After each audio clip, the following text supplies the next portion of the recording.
आजचा माझा संघर्ष कदाचित जास्तीचा असेल, पण उद्याची येणारी वेळ ही फक्त माझी असणार आहे आणि कदाचित याचाच संकेत म्हणून आजची वेळ माझी वाईट असेल.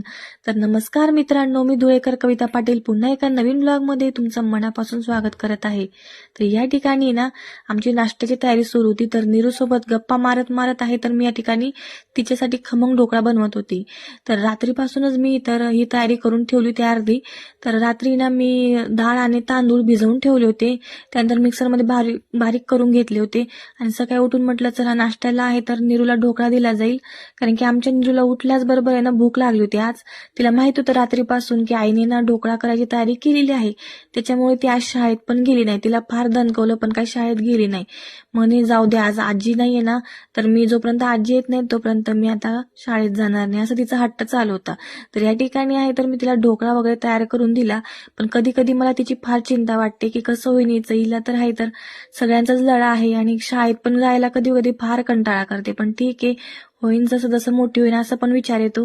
तर या ठिकाणी तिला मी एंटरटेनमेंट करण्यासाठी तर थोडं गप्पा करत होती. तिला सांगत होती की आजी तर आपल्याला व्हिडिओद्वारे बघणार आहे.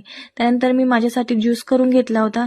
ती झोपली त्यानंतर आहे तर मी थोडा अभ्यास पण करून घेतला. कारण की जोपर्यंत ती झोपत नाही ना तोपर्यंत आहे तर माझा अभ्यासच होत नाही. त्याच्यामुळे ती झोपल्यानंतर आहे तर मी अभ्यास केला आणि ती उठल्याच बरोबर आम्ही तर थोडं बाहेर गेलो.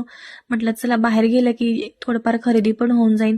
त्यामुळे माझी खरेदीसाठी आहे तर मी बाहेर पडली आणि नेलपेंट वगैरे घेतले आणि लगेच तिला आहे तर समोरच पाणीपुरी दिसली. आणि पाणीपुरी दिसल्यानंतर आमची नीरूचा तर काही दम निघत नाही. म्हणजे तिला पाहिजेलच असते पाणीपुरी.